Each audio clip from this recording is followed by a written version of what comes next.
Hello, नमस्कार साथियों। एक बार फिर आप लोगों का शुभ नॉलेज पॉइंट में स्वागत है।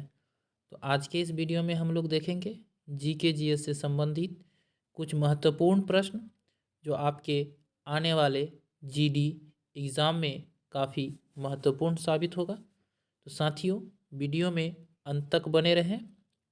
तो आज का पहला प्रश्न है साथियों, मंदाकिनी नदी में अलकनंदा मिलती है। यहाँ आपसे पूछा जा रहा है कि मंदाकिनी नदी में अलकनंदा कहाँ मिलती है। तो इसका सही उत्तर होगा साथियों रुद्रप्रयाग में। मंदाकिनी नदी में अलकनंदा रुद्रप्रयाग में मिलती है, इसे आप लोग याद रखेंगे। हमारा अगला प्रश्न है प्रश्न नंबर 2। निम्नलिखित में से कौन सी गोदावरी नदी की एक सहायक नदी है। साथियों, यहाँ आपसे पूछा जा रहा है कि गोदावरी नदी की कौन सी नदी सहायक नदी है। तो इसका सही उत्तर होगा वैनगंगा। साथियों, गोदावरी की सहायक नदी वैनगंगा नदी है, इसे आप लोग जरूर याद रखेंगे।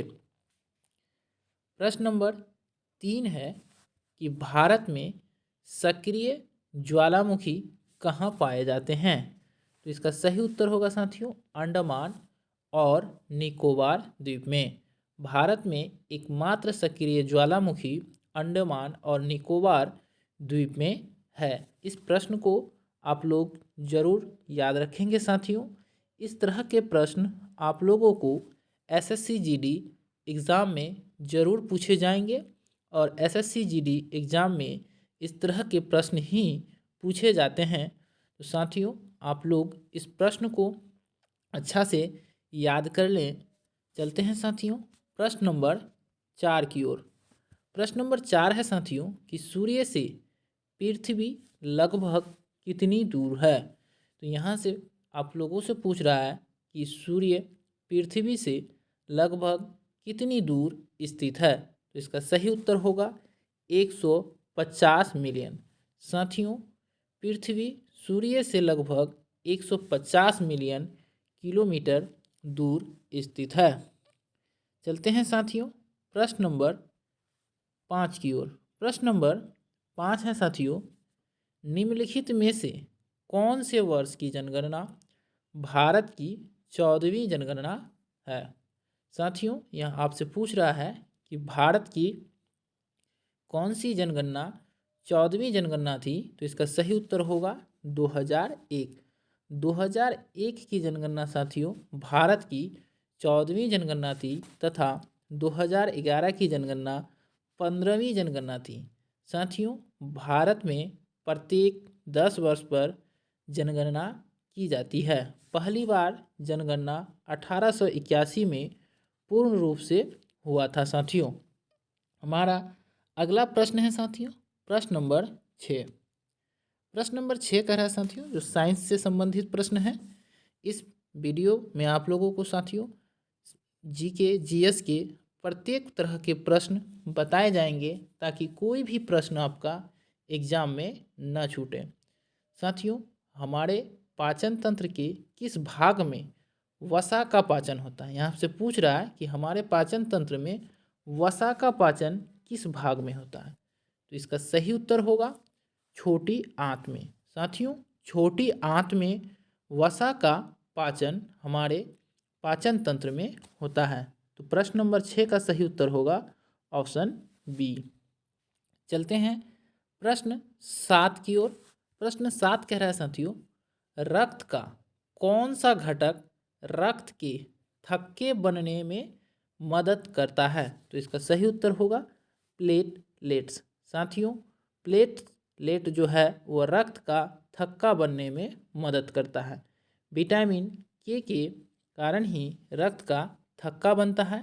यदि विटामिन के की कमी हो तो रक्त का थक्का नहीं बनेगा।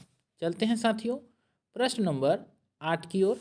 प्रश्न नंबर 8 कह रहा है कि टीबिया किसका भाग है। तो साथियों, टीबिया पैर का एक भाग है, यानी टीबिया पैर की एक हड्डी है। इसे भी आप लोग साथियों याद रखेंगे। हमारा अगला प्रश्न है प्रश्न नंबर 9। प्रश्न नंबर 9 कह रहा है साथियों नमक का रासायनिक नाम क्या है? तो इसका सही उत्तर होगा साथियों, नमक का रासायनिक नाम सोडियम क्लोराइड है।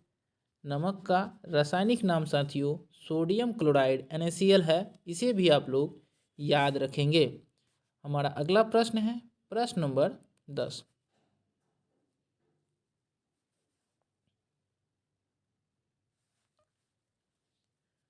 प्रश्न नंबर 10 है साथियों कि क्षारक लाल लिटमस पत्र को कर देता है। तो इसका सही उत्तर होगा साथियों, क्षारक लाल लिटमस पत्र को नीला कर देता है। इसे आप लोग याद रखेंगे कि क्षारक जो है वह लाल लिटमस पत्र को नीला कर देता है। क्षारक का पीएच मान 7 से अधिक होता है। 7 से कम पीएच मान होने पर वह अम्लीय कहलाता है तथा 7 होने पर उदासीन कहलाता है। इसे भी आप लोग याद रखेंगे। प्रश्न नंबर 11 है साथियों, यहाँ पूछ रहा है कि नाइट्रोजन का परमाणु द्रव्यमान कितना है। साथियों आप लोग ध्यान देंगे कि यहाँ नाइट्रोजन का परमाणु संख्या नहीं पूछा गया है नाइट्रोजन का परमाणु द्रव्यमान कितना है। तो इसका उत्तर होगा 14। साथियों नाइट्रोजन का परमाणु द्रव्यमान 14 है तथा नाइट्रोजन का परमाणु संख्या 7 है। इसे भी आप लोग याद रखेंगे। हमारा अगला प्रश्न है प्रश्न नंबर 12। प्रश्न नंबर 12 कह रहा है साथियों कि हमारी जनगणना हमारा भविष्य भारत की किस जनगणना का नारा था। इसका उत्तर होगा 2011। 2011 की 15वीं जनगणना का नारा था साथियों हमारी जनगणना हमारा भविष्य। प्रश्न नंबर 13 है निम्नलिखित में से कौन सा असम का एक लोक नृत्य है। तो इसका सही उत्तर होगा बिहू। साथियों बिहू असम का एक लोक नृत्य है। गरबा गुजरात का है। इसे भी आप लोग जरूर ध्यान देंगे। प्रश्न नंबर 14 है साथियों, इसमें आपसे पूछा जा रहा है कि उत्तर प्रदेश से संबंधित लोक नृत्य है। तो इसका सही उत्तर होगा कजरी। कजरी उत्तर प्रदेश से संबंधित लोक नृत्य है। आज का अंतिम प्रश्न है साथियों प्रश्न नंबर 15। प्रश्न नंबर 15 कह रहा है साथियों गोबर गैस में मुख्य रूप से कौन सी गैस होती है। इसका सही उत्तर होगा मीथेन। साथियों गोबर गैस में मुख्य रूप से मीथेन गैस होती है। इसे भी आप लोग ध्यान में ज़रूर रखेंगे। तो फिर मिलते हैं अगले वीडियो में इसी तरह के वीडियो के साथ। तब तक के लिए जय हिंद।